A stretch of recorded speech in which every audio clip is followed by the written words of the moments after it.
Hello, everybody. Dr. Rick Wallace dropping in on you. I hope that uh, we're having some technical difficulties, but I hope that they're not too impeding uh, into getting this live stream up and going.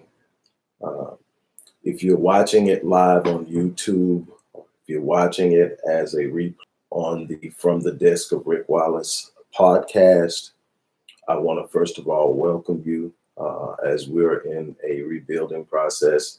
Our original YouTube channel was um, this was actually a channel where we were doing some other work, building a foundation for the Visionetics Institute, and we sort of had to kind of jump over and do what we needed to do in order to continue to get the content out. Supposedly, I violated some uh, community guidelines that had to do with kids, and you guys know me better than that. Supposedly, from what I can understand, and just researching and trying to get some type of clarity in what it was, basically because a child was involved, and I was talking about the mistreatment of a child and what led to it and what we need to do. The child's face should have been blurred out. Now, I've never had, in almost 10 years, never had any type of community violation or community guideline strike. Never had any warnings. Ultimately ended up being a suspension. It just jumped from a warning, which was not even supposed to be a strike, just a warning, to a suspension. And I still haven't gotten a fine turd in the slightest from doing what I believe in and what I'm passionate about and what I've done from day one. And that's call a spade and be unapologetically Black in the movements and behaviors. I mean, it's cost me on the business side. There are some client rhetoric, my radical rhetoric, as they put it. My thing is, I'm not an enemy to anyone who isn't an enemy to my people. So if you're feeling some kind of way, it's probably because you are in some way in my line of sight or my line of fire. And I'm not going to apologize for those who find themselves in my line of fire, because I'm only firing at those who are bringing harm and participating in the demise of my people. I'm about peace and love at this point in my life. I used to be rowdy. I think about a lot of people out there that, some of the things I've worked real hard to make sure my sons didn't do the same. My older sons have a lot of me in them, but they calm down as well. But I just want to apologize if this doesn't come across great. We're having some technical difficulties. I'm operating out of a few places, so I have some equipment that's at another place that I need to bring back to my office. So I'm operating off of what should be operating better. I'm not going to call any names. I'm not a name dropper too much. But this equipment should be better than it's working. But hopefully it comes across good, because I want to really touch on this. Also, in the process of what we're doing, those who have followed me over from the other page, you know the work that we've done in the community. Black Men Lead, a rite of passage for young Black males ages 4 to 30. Restoring Ghettos Forgotten Daughters, which is my wife's brainchild and passion that I work side by side with her with, in working with young girls who have been victims of childhood sexual abuse and so much more, with her being a survivor of childhood sexual abuse and rape all before the age of 15.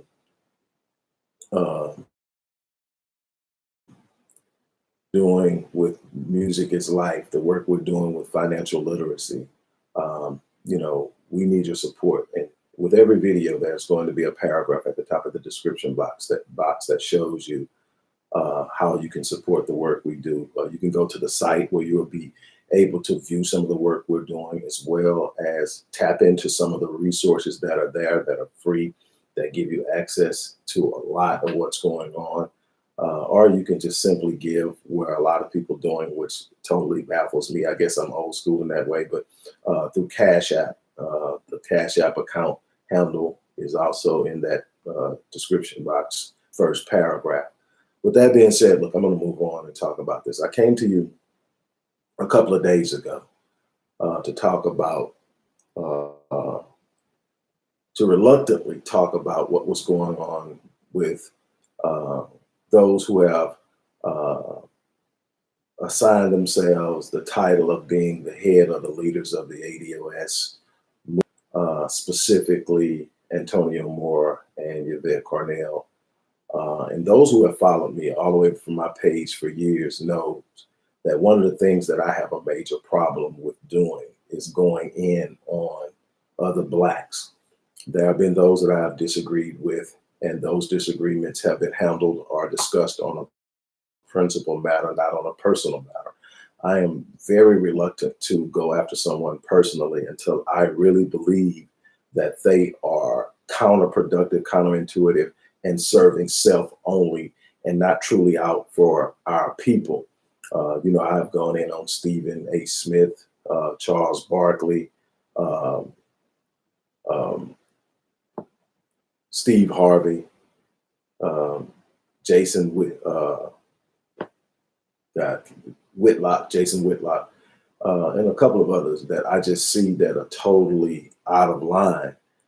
But other than that, what's going on, I've stepped in on beefs between others who have platforms and much larger than the one that I have now or had.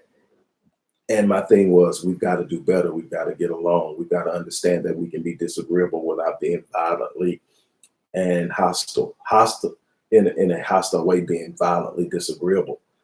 So for me to come out and talk, I have to really feel strongly about something. One thing that I'm real big on, I was reared by my great grandparents. My grandmother's parents reared me. So I have a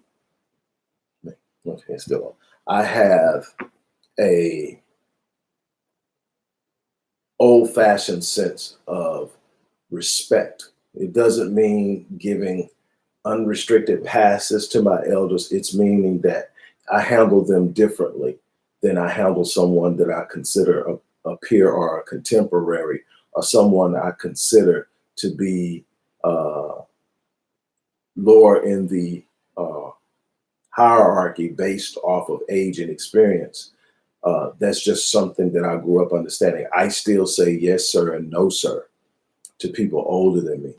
It's a form of respect. It's a form, and I think with our people, the way we're made, the way we are built, where we come from, that's extremely important, that we maintain a level of respect. And so I came out and I spoke and I made a stand and I denounced this campaign and assault by Yvette Carnell and Antonio Moore on Dr. Anderson, Dr. Claude Anderson, on a number of different premises. First and foremost, yes, he is an elder. He's also a legend. He's also someone who has dedicated decades. I don't stand on or believe or suggest that he's perfect. I don't stand on, believe, or suggest that he's got all the answers, that he's infallible. That has absolutely nothing to do with my insistence on that he be respected. I've just seen so many of our elders and now some of who are now ancestors be disrespected by those who haven't put in a fraction of the work that they put in, and now have, solely based on advanced technology, a platform. My thing is, I have hindsight when looking at the work of those who came before me, those whose broad shoulders I am blessed enough to stand on and carry their work on. The Khalids, the Malcolm X's, the John Howard Clarks. So many, Neely Fuller Jr., Claude Anderson, Dr. Joy DeGrasse, so many, Dr. Yosef Ben Yakinen, the one who got me started in all this, Dr. Francis Cress Welsing, who I saw on Phil Donahue in 1985 as a high school student, a 16-year-old high school student. And discussing the Crest theory of color confrontation before she even published the ISIS papers, and just watching how she spoke in the confidence and the way she handled herself in the midst of a hostile environment got me started. And it's not an accident that I took the road down human behavior and psychology and human performance, and it wasn't an accident. And I am not, you know, ignorant or forgetful of the fact that Yvette decided to attack her posthumously. And we know why that was. Dr. Cress Welsing took a very firm stand against homosexuality. And so both Yvette and Mark Lamont Hill decided that after she was dead, they would go after her, which speaks volumes, that it happened posthumously when they could have easily stated their dissatisfaction with her position or their disagreement with her position while she was living and could defend herself. But I'm real big on respect. I'm not saying that you pass along unrestricted honor. I'm saying that when a person is given, the person is given over 50 years of their lives to a cause, has gone up and down, inside and out, and had to do it against the odds, had to do it against resistance, had to do it against opposition, and put it all on the line. And consistently right now, when I had the chance to deal with Dr. Anson and his wife Joanne a few years back, Joanne's concern was that she was acting as a barrier initially because he is so committed to the cause. The moment that you mention Black empowerment or powernomics or group economics, he says yes to whatever it is. And he at that point, he was like moving into his early 80s. He's 85 now, if I'm correct. And she says he needs to slow down. He's not as healthy as he used to be, and I respected that. And so, but my thing is here, and I've stated all this and other things, so I don't want to get too much into why I'm saying it's wrong. But I think that it needs to be understood that our elders and our ancestors who have put in the work, who have earned the right to be held in high esteem, that they're off limits. There's a way to address it. And there are certain things that I've disagreed with in way of principle with Dr. Claude's argument about being locked out of the economy. And I made it known, but I made it known respectfully. And I've honestly made it known without attacking him. I don't think it has anything to do with him. I just think that we're in a different place, a different time, different mechanisms that could not be considered when he came up with his hypothesis and his theory. It could not be the things that I'm able to observe and consider were not there. So he couldn't observe and consider. And at this particular point in time, his knowledge and understanding of the breadth and the width and the power of it may not be the same.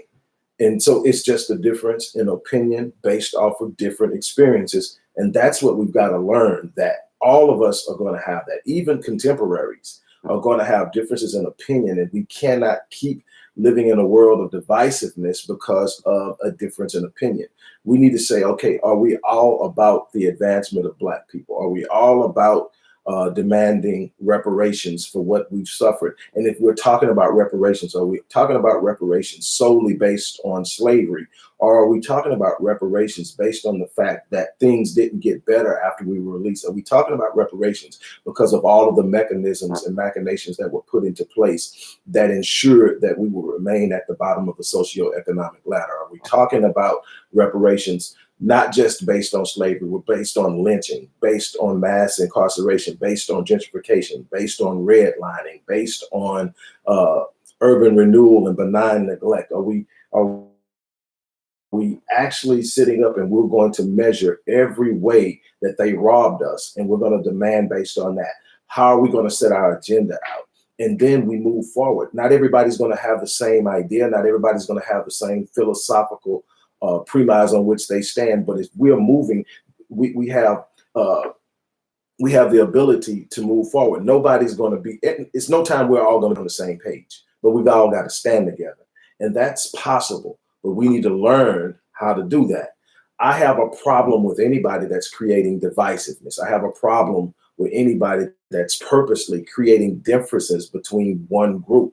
Yes, I've said this before, and so people got mad at me on the other video because I said that from a conceptual perspective, I agree with ADOS. Doesn't mean that I don't agree with ADOS as an organization.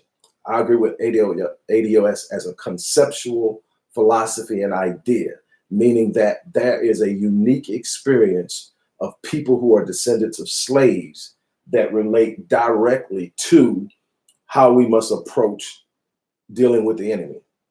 And those who are not descendants of American slaves or US slaves cannot be able to contribute to or discuss because they can't relate, and they are not a part of that particular situation and should not benefit from it because their ancestors didn't suffer from it.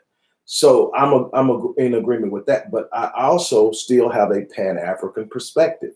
We as a collective have to understand our global strength with those on the continent and those in the diaspora.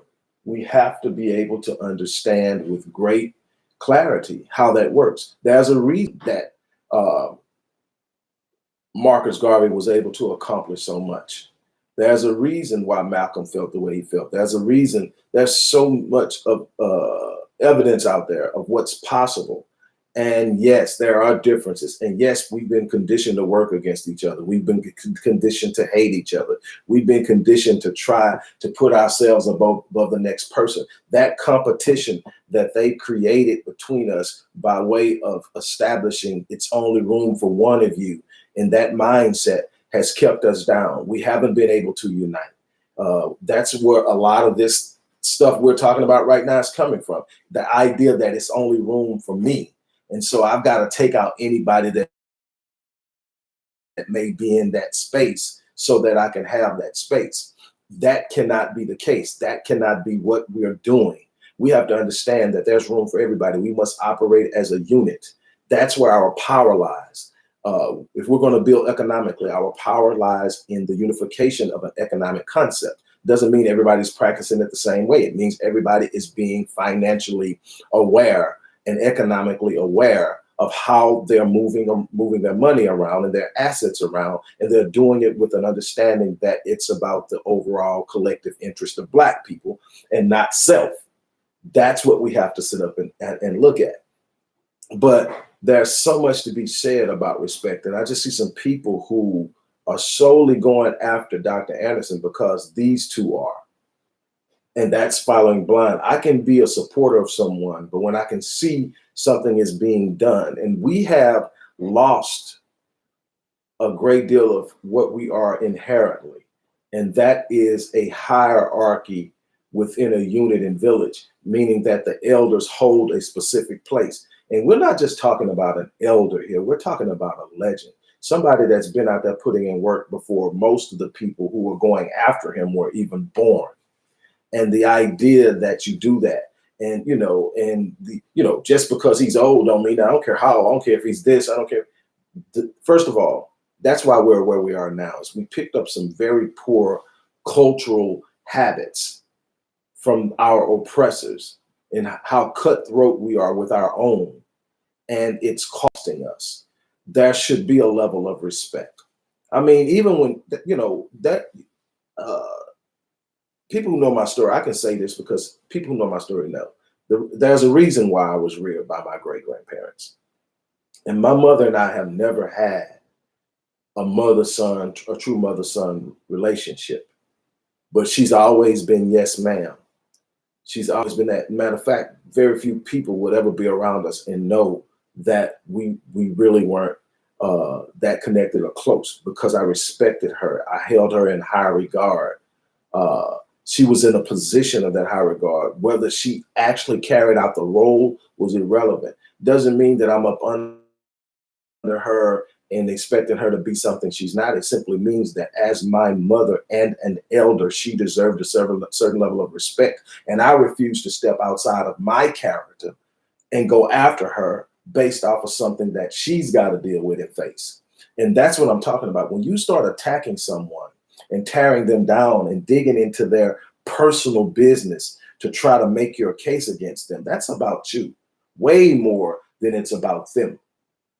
And it shows a lot, you know, when you cannot dissect and destroy the message, you discredit the messenger. When people are making arguments against your philosophy based off of the philosophy of another person, and you can't break down the philosophy and refute the philosophy, you discredit the person. You know, there's so much that I saw in that argument. Well, his doctorate is in education and not in economics. You know how many billionaires we have who don't have a background in investing, don't have a background or a academic credential in what they do? Matter of fact, most of the people who have the credentials in those areas work for the people who don't have the credentials. People can have a knowledge of something without having an academic validation of it. One of the biggest things people talk about, you know, people get shocked when I start talking about that because of my academic background is really about me, not anybody else. That was just something I wanted to do just because it was something so far away from where I came from that I wanted to do it just because I can say I can do it. I want to go out and not just do it, but kill it. And it ultimately opened a couple of doors for me, but the way I've made my living has absolutely nothing to do with whether or not I have a degree. What I do, I make a money because I'm good at it and I do it well and people pay me well for it, not because of no damn degree. And so when you sit up and you start making that argument, it shows how much you know. And then the idea that a failed business means you don't know what you're talking about. Having been in business for decades now, and having worked with some of the most successful people, having been taught by a very successful person, I don't know anybody that hasn't had a failed endeavor. I don't know anybody who hasn't, if they're real big and serious, hasn't lost millions. None. So the idea is because he had this one thing, that's all we know about so far that I'm aware that they're pointing out. There's this one endeavor where he gets a loan from a black bank and all of a sudden the money, you know, it goes belly up. And there's a reason for that from what I've researched. I'm not gonna get into all of that. And so he goes belly up and basically he owes the bank and he's taking steps to protect his financial interests, which is actually a good business move. The bank is in a better position to take that hit than he is as an individual or a small business owner. None of the big heads that do. Matter of fact, you got a man in the White House in the seat of the president who's done it at least 5 times. So, and nobody's talking about how bad of a businessman he is. You know, so it's amazing that someone's supposed to be so astute about this wouldn't understand the mechanisms of that. And if it was just poor all out business and it was just terrible, that's all you got after 40 years, 50 years of going hard in the paint for black people. This is what you got. You can't get nothing else out of the 40 years that you can throw up there and say, okay, he's horrible or he's a bad person or he doesn't know what he's talking about. You know, he's been vetted by people with doctorates in economics and co-signed and validated by people with doctorates in economics. So it's not like, you know, he's out there a renegade and just throwing some stuff out there. The stuff, if you look at it and you research it and you go back, it's proven. It's time tested. Is it 100% viable and applicable in today's society with the massive move of technology and information? Those are some things that needs to be revisited and recalibrated, readjusted, and represented. That happens with anything when you study and you bring things forth. It evolves and you begin to learn things you didn't know at the time of the study, at the time of what was going on, and you have to make adjustments for that. You have to make space for that. That's just simply how things work. Now to the point of the reason why I'm really here. I had the pleasure of listening to Jason Black on his channel address this a couple of days ago. And You know, I have to be careful when I go over to Jason's channel because see, Jason I have an old Rick out, locked and loaded and ready to go. And I don't think that's where I'm best at this particular point in my life. But you know, he came hard in the paint, and the premise of everything he brought out in that, as he talked about it, and yeah, he went hard and he called after him and all of that. But the thing is this: the premise of what I got out of that was there has to be consequences when someone does that. When someone comes out in the game and relatively new in the game, if you want to be honest about it, if you less than 10 years deep into the game and you going at somebody 50 years in the game, you're new in the game, and there has to be a level of protocol and policy and code of conduct. And I've written on that. If you go to the site, you'll see code of conduct. There are just certain things you can't allow if you're going to have an organized, unified front. You have to have a code of conduct. You have to have a code of conduct that talks about the expectations of men, expectations of women, how we're going to treat our kids, how we're going to handle our elderly, what will be accepted, what will not be accepted, what will be the consequences when someone violates those things that are not acceptable within the community. Going after an elder or an ancestor who has put in work and earned the right to be respected. Even if, we all know, anybody that knows, the older you get, the more honorary you get. You know, you don't put in some time. I mean, my thing is, are you that insecure that something that an 85-year-old man says got you so riled up that you can't let it bounce off of you? That you don't have enough confidence in yourself that you sit up and say, I mean, I get people that ain't 85 taking shots at me all the time. I get people show up on these threads, taking shots at me all the time. How many times do you see me respond?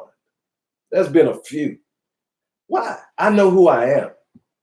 I'm that person, whether somebody likes me or not. I'm that person, whether somebody says something negative of me about. I'm that person, whether somebody actually shows up and says something negative about me that's true. I'm not perfect. I'm never going to present myself as being perfect. I'm a person that's flawed. I've always been flawed, but I'm just passionate about something that I'm willing to die for. I'll live with that. If nobody else can live with it, that's on them. I'm not going to sit around trying to convince people to like me, and I'm definitely not going to attack other people trying to win people over to like me. I'm going to make my case based off of what I've done. When I wrote on epigenetics and psychology, I based that on what I believe. When I wrote on psychopathology as a legacy of slavery, which was born in captivity, the book Born in Captivity, my 19th book. When I wrote that, I wrote it based off of what I understood. When I wrote The Miseducation of Black Youth in America, my 16th book, I wrote that based on what I had studied, the information and data, the extant data, the empirical evidence that was out there. I pulled it, and I put it together, and I wrote it from that perspective, and I was ready to stand on it. I don't walk around defending it with every time somebody jump up and says something. If anybody follows me on Facebook, what they'll know is I post and I leave. If you watch my channel, especially the channel before this one, if you watched it, very rarely are you going to see me in the comment fields afterwards. Sometimes I'll go early on and respond to some things or like some posts just to let you guys know I appreciate you stopping by. But I don't defend myself. I stand on what I believe. I put the evidence out there. Now, what you will say about me is that in those times where I put something out, then I went out and found out that what I put wasn't quite right. I've come back and openly apologized, retracted the statement, and said I was wrong. I have no problem with that. I'm not perfect. I don't know it all. I'm always looking for people who know more than me that will share with me, that'll help me grow. That's who I am. I take pride in being the best I can be. I've put in thousands upon thousands of research hours. I'm talking real scientific research into understanding the plight of my people. I don't ask to be put on a pedestal. I don't ask to be measured against anybody else. I'm not in competition with anybody. I'm trying to be the best Rick Wallace I can be, but that allows me to stand because I'm not competing with no one. I'm not competing with Umar Johnson. I'm not competing with Boris Watkins. I'm not competing with Tariq Nasheed. I'm not competing with any of those guys. Jason Black or any of those guys. When I see somebody doing something that's positive for the people, I big up them. I've shared all of their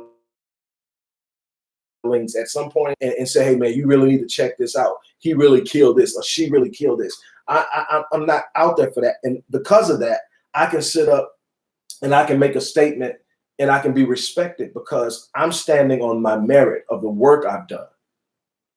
I'm standing on my merit of trying to be the best I can possibly be as a husband, as a father, as a leader in the community. But I am not in competition with anyone. So I am going to answer the question that Jason Black posed in his thing. What should we do to those who feel it necessary to go after our legends, our legends, whether they're living or whether they've gone on? What should we do? I think we have to make them as irrelevant as we possibly can. I think that we have to, and I don't know if what I'm doing now is actually working in that way, because this is going to bring heat and it's going to get people fired up, and people are going to want to stand up and present their positions and all of that. I'm not going to do what some of my colleagues have done and say that the people that are blindly supporting Yvette and Antonio have to be the stupidest people on the planet and all that stuff. I'm not going to insult anyone like that. Everybody has something that they need to believe in. My thing is, and I said this in a short video yesterday about maintaining the integrity of the new Black media. My thing is, you need to know what your people are doing. You don't need to be in their private business and all that, but you need to see their track record of how they get along with others. What have been the moves? There's something that I'm going to be actually doing in about an hour and a half. I'll be actually on a live with the Raw family. And we're going to be talking about all of this, the origins and everything about ADOS and what's going on, how we're disrupting the momentum of new Black media when we get into these ego driven and combative modes with one another, when the energy needs to be projected outward towards those who are inherently against us. And that is it. So my thing is, we have to make them irrelevant. We have to call it out. We have to be firm on it. It has to be done across the board, meaning that if you step out of line and you disrespect an elder, you disrespect someone that's put that kind of work in, and you make it your purpose to try to drag them. I'm not saying that you have to agree with something that you don't agree with. I'm not saying you have to restrict yourself from stating that you disagree. But there's a way to be respectfully disagreeable. There's a way to sit up and say, hey, and this whole, well, you know, he wasn't respectful when he said this. Well, the thing is, while you can draw some conclusion to that last interview on the Breakfast Club, you know, where he made statements, he never mentioned anyone's name. You can sit up and say people knew who he was talking about, probably. But my thing is, he was asked these questions. You have to know he's going to ask this question. And why should a man at 85 have to sit down and bow down and back up on something where it's actually came at him? Who threw the first stone, and how is it going to be handled? My thing is, it's nothing that this man can say about me that's going to make me go after him. Why? I'm confident in who I am. If he comes at me, he says, man, that dude over there, he's about the stupidest guy. He don't know this. And I mean, just a whole bunch of stuff. And his math is wrong. His history is wrong. His philosophy is wrong. He could say all that. And I'm saying, and my response would be, that's his opinion. I stand firm on where I stand. And I'm done. I didn't have to attack him personally. I didn't have to go into, I mean, the immaturity of thinking that that's when you don't have something truly reasonable, rational, and intellectual to stand on, you attack.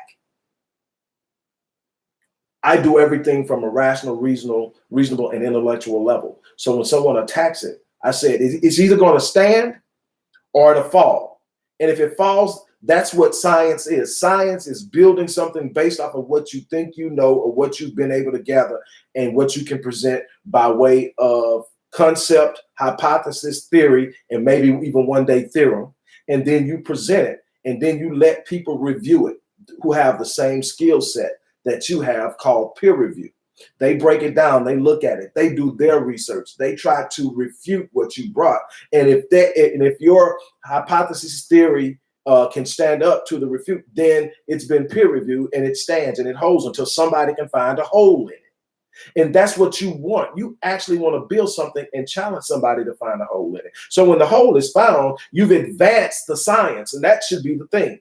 So in other words, when I build something, I'm not trying to keep it to stand and don't ever want anybody to show me where it's wrong. I want people to come out. So if when people come out and show me, hey, man, well, you said this, it probably, thank you.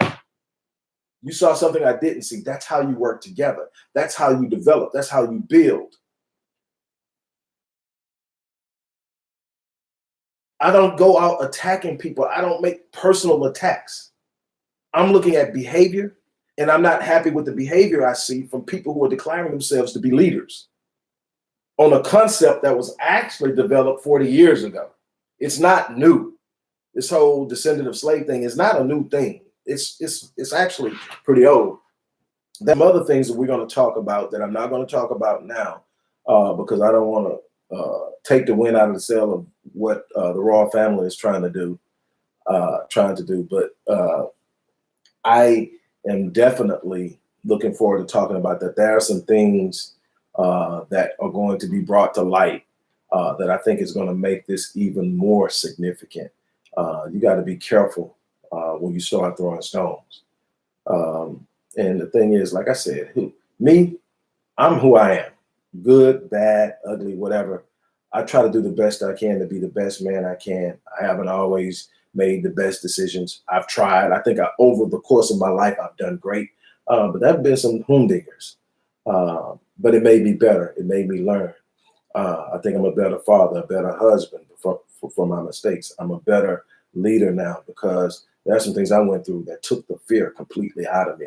There's nothing, absolutely nothing I fear. And so I don't walk around with my feelings on my sleeve. I don't walk around with an anxiety attack waiting to happen. I walk around prepared to go to the mat for what I believe in. As Dr. King said, a man that does not have something for which he is willing to die is not fit to live. And that's how I plan on living my life. You know, being steadfast for my people, being willing to take the hits when the hits come, but standing firm and speaking what I believe unapologetically, loving on our women unapologetically, starting with my wife at the pinnacle and at the peak, protecting our kids. And for you cowards, this is a little bit off here for you cowards out there, regardless of race or gender, that are harming our kids, kidnapping our kids, and trafficking our kids, please know that we're mounting up and we are actually out looking for you. And if we catch you messing with a kid, we're going to light your ass up. That's the old Rick coming out. And like, I'm literally out when I'm out, look, I'm just hoping somebody tries something so I can light their ass up. We got to start sending a message that our women and our children are off limits. That's another thing that we've got to do. We've got to become the protectors. Men, we've got to become the protectors of our elderly, of our women, and of our children at all costs. Absolutely at all costs. And we we got some brothers out there that's seriously doing this, literally sitting around in hot areas that have been proven to be areas that are targeted, just waiting for somebody to try something. And trust me, they're going to light your ass up when they catch you. Won't be no arrest made. They're going to light your ass up. So please know that the game is changing. Black men are not sitting around expecting anybody else to protect what we've been called to protect. Trust that. And on another note, look, my thing is everybody has a right to their opinion. Everybody has a right to their philosophy. Everybody has a right to have space to believe how they believe. But when you start to defend those beliefs by attacking other people, that's something seriously wrong with that. There's a way to speak your mind and stand on your ground without personal assault. And I think, as Jason Black stated, that there are certain people that are simply just off limits, not because they were perfect, but because of the work they've given us. And if you haven't put in but a fraction of that, you don't have a right to go after them. And for those people who actually believe that they do, that's where our problem lies. There has to be a hierarchy. There has to be a level of respect that just simply because, like I said, if I based how I treated my mom solely on how my mom has handled me, that would be a whole different ball game. But I treat her based off of where she's at. She's my elder and she's my mother. And I'm going to treat her with a level of respect. And I've never raised my voice. I've never spoken ill to her. We've never, matter of fact, with the thing, her health thing she's going through now, the one thing she always talks about is how when she's fussing at the other children, she's talking about how I respect her. And that's because of me, not her. That's because of me. I gain nothing by attacking her. What, a little feeling? That's so weak. If that's where you're getting your sense of victory, is in that momentary attack, that's where you're getting it from.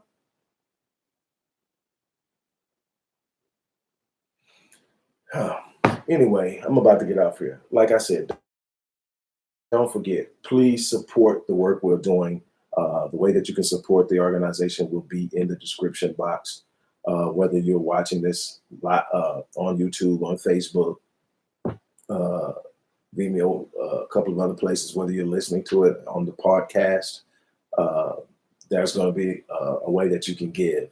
If you listen to it on podcast, all you got to do is hit the support button, and it's going to take you to where you can support us. On that note, and for those of you on the channel, look in the description box and see the link to the podcast, because there'll be things on the podcast that won't be here on the channel on YouTube. So go over to the podcast and subscribe and check that out. The link it's going to be under there, probably a couple of paragraphs down at the most. You'll see a link for the From the Desk of Rick Wallace podcast. And that's going to be the Black community and personal development. It's a merging of the two. And it's something I just launched yesterday. I'm excited about it. It's definitely going to help us out in a number of different ways, but go over and check that out. Thank you guys for coming by and listening. Share it, share your comments. Like I said, as long as your comments are respectful, cool. If I find a comment and come across a comment, like, there's no way I'm reading all the comments, because they're off the chain on the other videos, and I'm pretty sure this one will get pretty high as well. But if I come across one, and I've got to set up some new monitors to monitor whatever. I can't even remember what we call them, but I need some new people to monitor my lives, because I don't pay attention to the stream. I'm a talker. So anyway, thanks a lot, guys. We got work to do, and we need to be on a unified front instead of attacking one another. That's my big message. But yes, there has to be consequences for those who make it a habit or a practice to go after our elderly, our ancestors, and our legends. And I do agree with Jason Black and many others. And the sentiment is pretty predominant that Claude Anderson is a legend and he's off limits. And if you don't have, even in the mob, you have what you call made men. And once you become a made man, that can be no contract put out on a made man. That man is off limits. And so it is what it is. But I'm about to get out of here. You guys have a great day. Thanks for stopping by. Hopefully this went on. I see a lot of people came by and stayed. So hopefully the technical difficulties weren't too bad. Thank you. You guys have a great day. I'm out.